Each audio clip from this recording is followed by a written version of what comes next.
For our book club today, we're reading from Thomas Frank's book, Rendezvous with Oblivion, Reports from a Sinking Society. This is chapter 1, titled Servile Disobedience.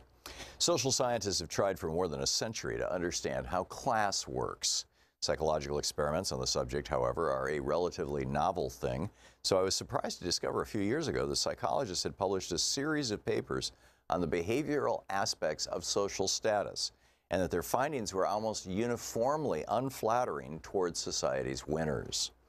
In one 2009 study in Psychological Science found that in conversations with strangers, high-status people tend to do more doodling and fidgeting, and also to use fewer engagement cues, looking at the other person, laughing, nodding their heads. A 2010 paper published in the Journal of Personality and Social Psychology found that lower-class individuals, in quote, turned out to be better performers on measures of such pro-social virtues as generosity, charity, and helpfulness. A third study found that those of higher status were noticeably worse at assessing the emotions of others or figuring out what facial expressions mean. All of which is to say the rich are different from you and me. They are more rude and less generous. They don't understand, they don't get what others are thinking, and apparently they don't really care. Perhaps this is obvious to you. After all, people don't design toxic debt obligations by calling out what they learned in Sunday school. Still, the research aroused media interest. The Christian Science Monitor's 2010 account of one study ended with this quotation from Michael Krauss, then the University of California, San Francisco, who was one of the researchers, quote, "Being empathic is one of the first steps to helping other people. One of the first things we're really interested in is what can make wealthy people, affluent people, the people with the capacity to give, what can make them empathic?"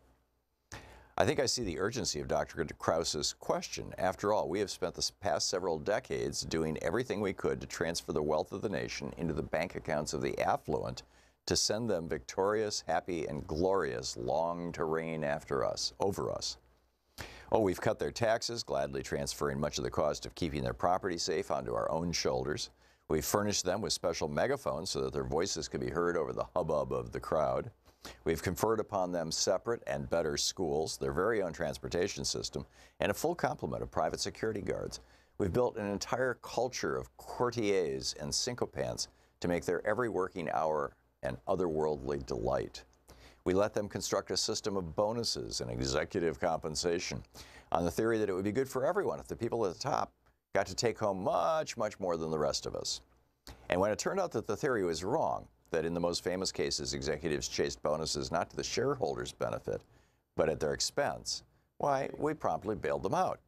We allowed them to step into the Fed's discount window and fill their pockets. We generously transferred their reckless investments to our balance sheet, and we chastised them with little more than a polite request that they please not do it again. We've done everything we can to lift them up and exalt them as the new Leviathan. The least they can do in return, one feels, is to show a little empathy. Besides, look what we've done with the old Leviathan, the government. For decades, we've attacked it, redirected it, outsourced it, and filled it with incompetence and cronies. Yes, it still works well enough when we need to blow up some small country, but those branches of it designed to help our Americans of lower socioeconomic status, in quotes, as the scientists would put it, are now bare. We need the rich to be nice. We need them to stop doodling, and to pay attention and get generous. Now that the government has divested from the empathy business, we need the rich to discover brotherly love, and fast. Come to think of it, wasn't that supposed to be the deal in the first place? The arrangement Andrew Carnegie brokered over a century ago when he made his big career move from Steel King to public library baron? The laissez-faire social contract would grant private business a free hand, but in exchange, those who piled up massive wealth were supposed to extend a magnanimous hand to the rest of us.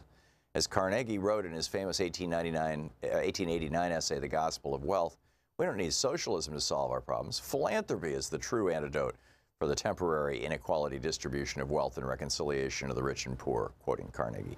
Going further, Carnegie argued that the duty of the man of wealth was, quote, to consider all surplus revenues which come to him simply as trust funds, which he's called upon to administer in the manner which, in his judgment, is best calculated to produce the most beneficial results for the community. The man of wealth thus becoming the mere trustee and agent for his poorer brethren, end quote. That same way of thinking led Carnegie to support the estate tax. Of all forms of taxation, this seems the wisest, he wrote. It was wise because it would, quote, induce the rich man to attend to the administration of wealth during his life. And if he didn't, then the tax would return most of his hoardings to the community from which it came, using Carnegie's words. Vestiges of the Carnegie attitude survive to this day. 2009 study of high net worth individuals by Barclays Wealth confirmed that American philanthropists tend to understand their giving in a context in which the state is either absent or irrelevant. And of course, there are plenty of nice plutocrats who don't fidget or doodle when talking to strangers and who have no problem endowing a ward or a wing in return for a commemorative plaque. The business headlines even occasionally tell of billionaires coming together under the leadership of Warren Buffett and Bill Gates to donate their fortunes to worthy causes. But the billionaires with the strongest sense of class solidarity have a very different plan for their disposable income, activating their lobbyists in Washington, building grassroots movements to march on their behalf, and using their media properties to run experiments on human credulity. Rendezvous with Oblivion is the book.